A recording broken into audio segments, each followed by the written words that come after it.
Hi friends, welcome to 80s Mama 2K மருமகள். இன்னைக்கு என்ன டிஷ் பண்ண போறேன்னா டிஃபரெண்டான கர்நாடகா ஸ்பெஷல் அக்கி ரொட்டி. அதுக்கு காம்பினேஷனா கார சட்னி பண்ண போறேன். வாங்க எப்படி செய்யறேன்னு காமிக்கிறேன். அம்மா அக்கி ரொட்டியா எப்படிமா? அதுதான் செஞ்சு காமிக்கிறவா. சீக்கிரம் வாங்க வாங்க போலாம். இது பாருங்க, இது அரிசி மாவு.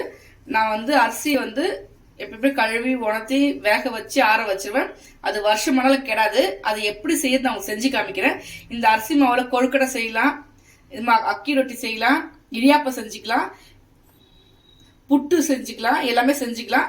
இந்த மாவு வருஷமானாலும் கெடாது, அப்படியே இருக்கும், ரொம்ப டேஸ்டா இருக்கும். எப்படி செய்யறதும் செஞ்சு காமிக்கிறேன் ஒரு நாளைக்கு.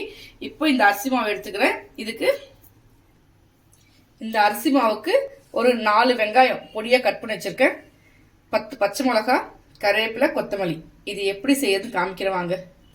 இது பாருங்க, கொஞ்சம் இதுக்கு தேவையான அளவு உப்பு போட்டிருக்கேன். இதுக்கு அதிக உப்பு தேவைப்படாது. இது மாவு பிசையறதுக்கு நல்லா கொதிக்க தண்ணி ஊற்றுடுங்க, அப்பதான் ரொம்ப சாஃப்டா வரும். தண்ணி நல்லா கொதிக்கணும். இப்போ இங்க பாருங்க, கருவேப்பிலை, வெங்காயம் எல்லாம் ஒன்னா போட்டு கலந்துக்கலாம். நான் ஒரு 4 பேருக்கு செய்யறேங்க இந்த அக்கி ரொட்டி. இது கர்நாடகா ஸ்பெஷலுங்க. அரிசி மாவு ரொட்டி அக்கி ரொட்டி சொல்லுவாங்க. தண்ணி ஊத்துறதுக்கு முன்னாடி இது வெங்காயம் எல்லாம் போட்டு பிசைஞ்சிட்டா கொஞ்சம் தண்ணி வெங்காயத்துக்கு தண்ணி விடும். இது கொஞ்சம் ஈரப்பதமா இருக்கும். தண்ணி கொஞ்சம் கொஞ்சமா ஊத்தி பிசையணும். மொத்தம் ஊத்திட்டா தண்ணி ஜாஸ்தி ஆயிடும்.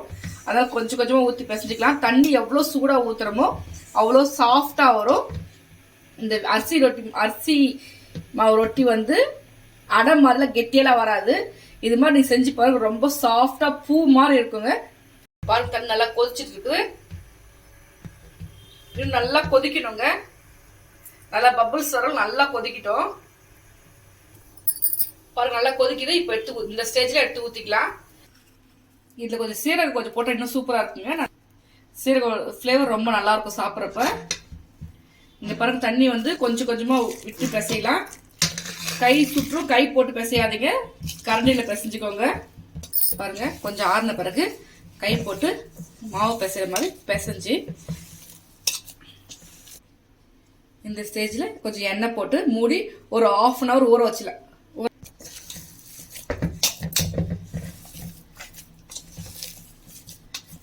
அவ்வளோதான், எண்ணெய் போட்டு பிசைஞ்சாச்சு. இது நல்லா மூடி வச்சிடலாம். ஒரு 1/2 hour நல்லா ஊறட்டுங்க. அப்பதான் ரொம்ப சாஃப்டா, ரொம்ப டேஸ்டா, மெலிசா, எவ்வளவு மெலிசா தேய்க்கிறோமோ அவ்வளவு மெலிசா வரும். இது அப்படியே ஊறட்டுங்க. நம்ம சட்னி ரெடி பண்ணிக்கலாம். பாருங்க, தக்காளி எங்க நிலத்திலே பறிச்சுட்டு வந்தோம். எவ்வளவு ஃப்ரெஷ்ஷா இருக்கு பாருங்க. இப்போ இந்த தக்காளியை வச்சு இந்த காயா இருக்கிறதெல்லாம் வச்சுட்டு பழமா இருக்கிறத எடுத்து கார சட்னி பண்ண போறேன்.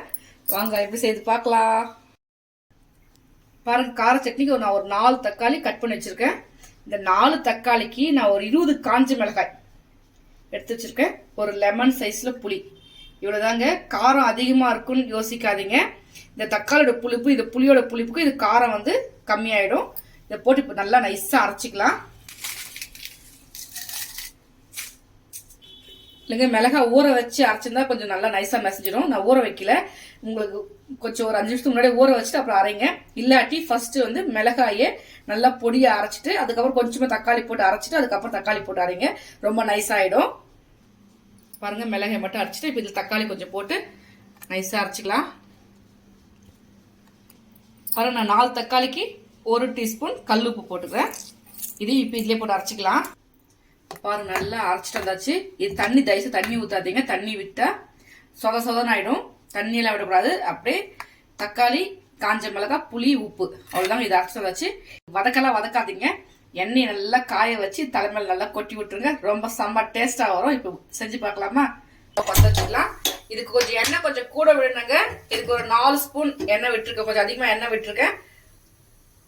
நல்லெண்ணெய்ங்க. நல்லெண்ணெய் இது டேஸ்டா இருக்கும். நான் நல்லெண்ணெய் விடுங்க. நான் நல்லெண்ணெய் வச்சிருக்கேன். எண்ணெய் காஞ்சிச்சுங்க. இப்ப கடுகு போட்டுக்கல. கடுகு பொரிஞ்சதும் 1 ஸ்பூன் உளுத்தம்பருப்பு நல்லா ப்ரௌனா ஃப்ரை ஆகட்டுங்க. இல்லாட்டி சட்னியில ஊற்றினோன்னு ஒரு மாதிரி ஊறிடும். ஊறுனா சாப்பிட்றதுக்கு டேஸ்ட் நல்லா இருக்காது. நல்லா ஃப்ரை ஆகட்டும், ப்ரௌனா ஃப்ரை ஆகட்டும். வெஜிடபிள் நல்லா பொரிஞ்சு வாசம் வருதுங்க. இந்த ஸ்டேஜ்ல கருவேப்பிலை இதை போட்டாச்சு. இப்போ ஸ்டவ் ஆஃப் பண்ணிடலாங்க. எண்ணெய் சுட சுட கப்பையை எடுத்து இது தலை மேல கொட்டி இது மாதிரி கொட்டி நல்லா கிளறி விட்டீங்கன்னா அந்த சூட்டுக்கே அந்த சூட்டோட எண்ணெய்க்கு இந்த தக்காளியோட வாசம் எல்லாம் போயிடும். ரொம்ப டேஸ்டா கார சட்னி ரெடிங்க. இப்ப நம்ம அக்கி ரொட்டி செய்யலாம். கலர்ஃபுல்லான கார சட்னி ரெடி. இது எப்படி செய்யுதுன்னு காமிக்கிறவாங்க. இங்க பாருங்க பாருங்க, நல்லா உருண்டை பிடிச்சி வச்சுக்கலாம். இப்போ சப்பாத்தி கட்டையில ஒரு வெள்ளை துணி போட்டுருங்க, நனைச்சி போட்டுருங்க. அது மேல தண்ணி எடுத்து தட்டிடுங்க. இது வச்சுட்டு மேல ஒரு வெள்ளை துணி போட்டுருங்க.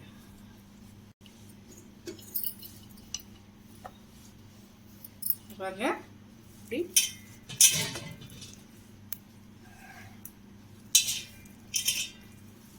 இது மாதிரி தேய்ச்சிங்கன்னா ரொம்ப மெலிசா அழகா ரொட்டி வரும்.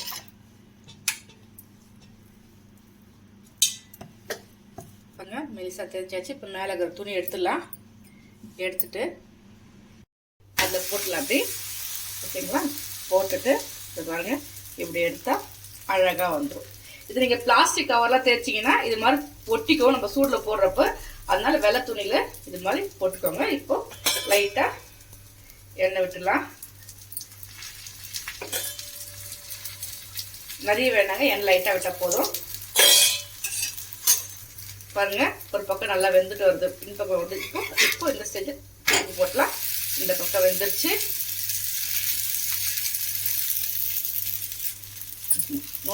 நல்லா வெந்துருச்சு. இப்போ இது அழகா எடுத்து இப்போ அழகா பிளேட்ல வச்சுக்கலாங்க. அவ்வளவுதாங்க, ஈஸியான அக்கி ரொட்டி ரெடி. பாருங்க சுட சுட சுவையான சாஃப்டான, இவர் எவ்வளவு சாஃப்டா வந்துருக்கு பாருங்க. இவர் ரொம்ப சாஃப்டா வருது பாருங்க. ரொட்டி மாதிரி ரஃப்பா இருக்காது, இது ரொம்ப சாஃப்டா இருக்கும். இந்த ரொட்டிக்கும் இந்த கார சட்னிக்கும்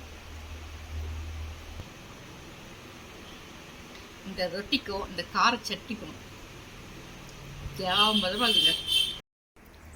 காரமான சட்னிக்கும் இது மாதிரி ஒரு மாதிரி காரம் இல்லாத ஒரு அரிசி மாவு ரொட்டிக்கும் காம்பினேஷன் ரொம்ப சூப்பராக இருக்குங்க. இதே மாதிரி நீங்களும் செஞ்சு பாருங்க, சமைச்சு பாருங்க, லைக் பண்ணுங்க, ஷேர் பண்ணுங்க, கமெண்ட் பண்ணுங்க. நான் ரொம்ப சீக்கிரம் சாப்பிட்றேங்க. பாய்.